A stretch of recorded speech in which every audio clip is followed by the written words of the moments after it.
I have to introduce you to something new that I found in painting.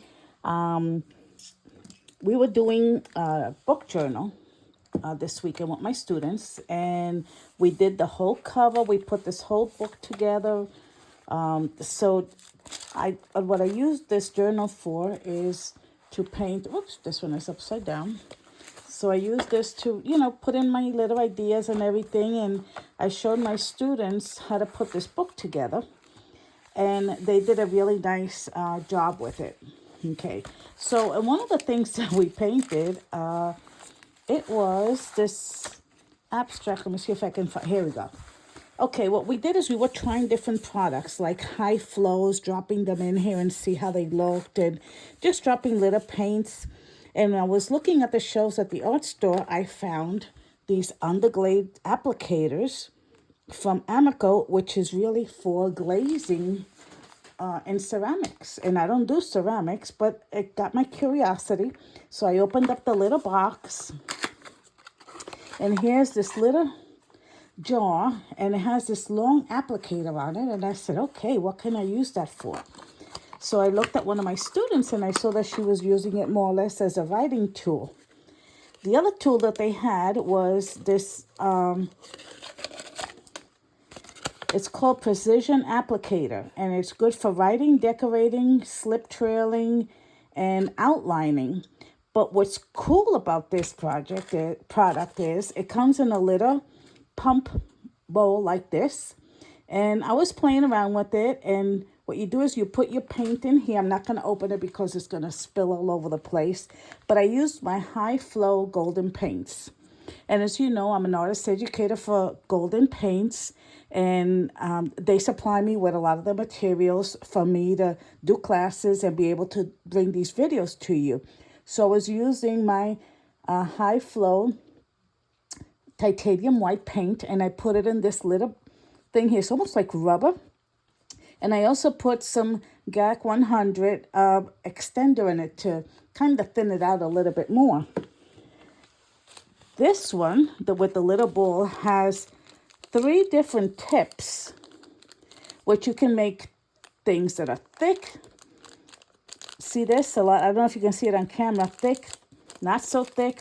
But what I liked about it was I said, okay, what can I do with this? It even has these little pins so that they don't get clogged up and everything, right? So I was doing these, and I said, oh, what can I make out of these? So I saw that maybe this could be a tree, right? Have some outline on it. Let me see if I can do it with a white chalk. Maybe it will show up. Do a tree and maybe some little leaves. And here's another little tree. So this is fabulous. So what I did is, let me just put it on my paper here. I did my little tree with this. This is just like the biggest discovery that I have done. And it just outlines so cool that it's like I had to buy a few of these. You can even write your name on it. The white one, which is the one that's already on here and it's already dried, okay, you just kind of, I always wet it on my, I'll show you. I always take my paper towel before I do any of these things, and I try it on here first to see how it's going to come out. And I guess I left it in here. Let me put the, where did my little thing go? Hold on a second. It clogged up a little bit because I left it sitting too long. Oh, here it is.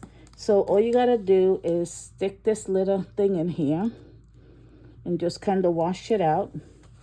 And I'm going to just pour it on here so that the excess comes out first. And I'm going to come here and just outline this. Is this not the coolest thing?